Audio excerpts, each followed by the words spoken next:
चलिए इस क्वेश्चन को सॉल्व करते हैं। इस is the tangent to circle at point B. तो यहाँ पर टेंजेंट है। टेंजेंट क्या होता है? अ लाइन जॉइनिंग और line touching a curve only at one point. तो ये टेंजेंट टू सर्कल है, तो सर्कल को एक ही पॉइंट में टच करता है। ठीक है, ये ओनली बी से पास करता है। EFD is an equilateral triangle। EFD, तो इसका मतलब है कि ये 60 डिग्री है, ये 60 डिग्री है, ये भी 60 डिग्री है। यदि आपको साइड चाहिए तो साइड्स इक्वल है, लेकिन हमें यहाँ पर एंगल के बारे में दिया है CBD। देखिए CBD, तो ये एंगल है 40 डिग्री। Find BFD। BFD, तो ये एंगल पता करना है। तो इसमें ये डायरेक्ट थ्योरम बेस्ड क्वेश्चन है ना। डायरेक्ट थ्योरम से आपका हो जाएगा। अभी थ्योरम क्या है? Alternate segment theorem. तो ध्यान से देखिए, ये सर्कल है, मान लीजिए कहीं पर टेंजेंट है, यहाँ पर टेंजेंट है। चलिए यहीं पर मैं बना लेता हूँ, और एक कॉर्ड बनाएंगे यहाँ से पॉइंट ऑफ कांटेक्ट से, जैसे यहाँ बना हुआ है। तो ये जो कॉर्ड और टेंजेंट एंगल बनाता है, ठीक है, तो किस सेगमेंट में बनाया? इस साइड में बनाया। देखिए इस साइड में। तो इस कॉर्ड से दूसरे सेगमेंट में, इसके तरफ, इस सेगमेंट में एंगल बन रहा है। अभी दूसरी तरफ सेगमेंट में, यानी कि पूरे सर्कल में कोई भी एंगल बनाएंगे तो वो 40 डिग्री होगा। जैसे यहाँ पर ये बना हुआ, तो मैं यहाँ बनाता हूँ तो ये 40 डिग्री होगा। ठीक है, तो ये कॉर्ड से बनाना है। यदि आप चाहे तो ये भी बना सकते हैं, तो ये भी 40 होगा। तो इधर यहाँ से लेकर यहाँ तक कहीं भी आप एंगल बनाइए तो ये 40 डिग्री होना ही है। इसी को बोलते हैं अल्टरनेट सेगमेंट थ्योरम। ठीक है, एक और डायग्राम से मैं समझाता हूँ।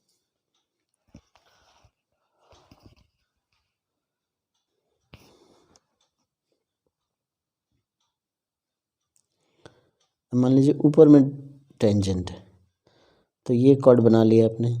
तो ये कॉर्ड और टेंजेंट के बीच में एंगल ले लीजिए, मान लीजिए 40। तो इस कॉर्ड के इस साइड में बन रहा है ना, इस सेगमेंट में बन रहा है। तो अभी इसको इधर अपोजिट सेगमेंट, अल्टरनेट सेगमेंट में कहीं भी एंगल बना लीजिए। यहाँ से जो कॉर्ड के एंड से कहीं भी सर्कल में एंगल बना लीजिए तो वो 40 डिग्री होगा, लेकिन सर्कल में टच होना चाहिए। जैसे ऐसा एंगल, ये 40 नहीं होगा, लेकिन ये 40 होगा, सर्कल में टच करना चाहिए। तो इसका मतलब है अल्टरनेट सेगमेंट थ्योरम। तो अभी ये थ्योरम को समझते हुए, अभी पहला आंसर हमारे पास देखिए BFD। तो आपको ध्यान से देखना है BFD। देखिए इसी कॉर्ड के इस साइड सर्कल में बना हुआ है। तो ये टेंजेंट के साथ जो बनता है, इसके उल्टे साइड में सेम एंगल बनेगा। तो is equal to CBD is equal to 40 degree. तो पहला आंसर आ गया। रीज़न लिखना है आपको, angle in the alternate segment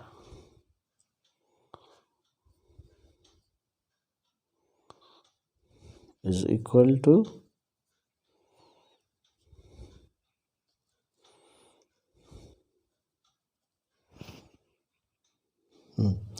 तो ये हो गया angle in the alternate segments. ठीक है, तो ये आप इसका रीजनिंग कर सकते हैं।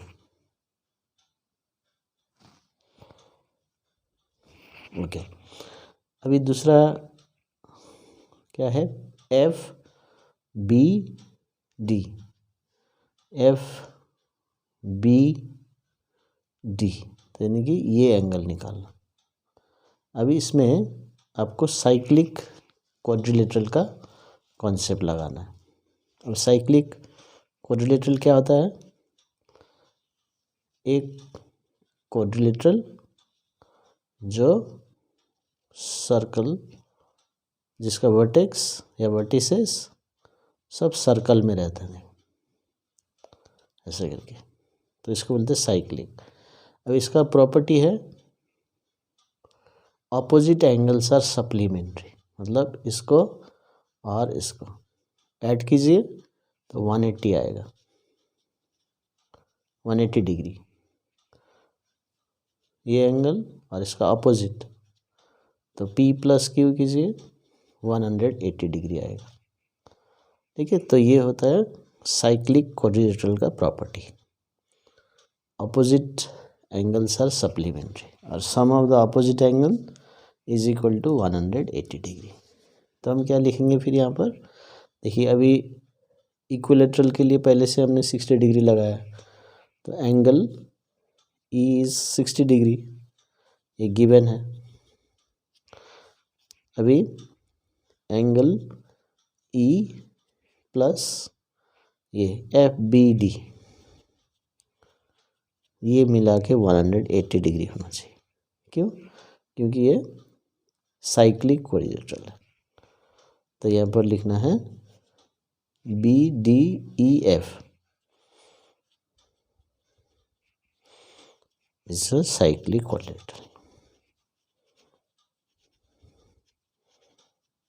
देखिए रीजन लिखना है, रीजन नहीं लिखेंगे मार्क्स कट जाता है। तो E का कितना आया 60 डिग्री प्लस FBD 180 डिग्री, तो FBD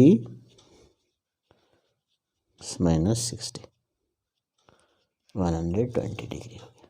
ठीक है, तो अब मैंने देखिए पूरा स्टेप दिखा दिया। यदि आप चाहे तो डायरेक्ट ये भी लिख सकते हैं FBD is equal to 180 minus 60, लेकिन एग्ज़ाम आंसर शीट में ये 60 कहाँ से आया ये लिखना ज़रूरी है। ठीक है, क्योंकि डायग्राम में दिया नहीं है, लेकिन इक्विलेटरल बोला है, तो इसलिए एक लिख दीजिए, फिर उसके बाद 180 minus 60 120, because BDEF is a cyclic quadrilateral. तो ये इतना लिखने से भी होगा, लेकिन मैंने डिटेल में लिख दिया। आप चाहे तो लिख सकते हैं, नहीं तो डायरेक्ट भी लिख सकते हैं। ओके, तो हमारे पास दो आंसर आ गए। अभी है ABF, अभी निकालने बोला है ABF ये वाला एंगल।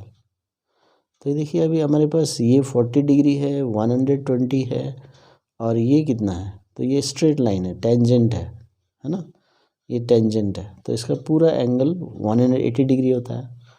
तो जो सी पार्ट होगा, तो सी पार्ट निकालने के लिए हम क्या करेंगे, ABF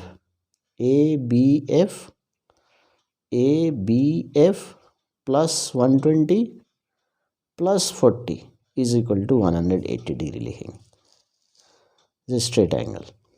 so ABF plus 120 plus 40 is equal to 180 degree, straight angle.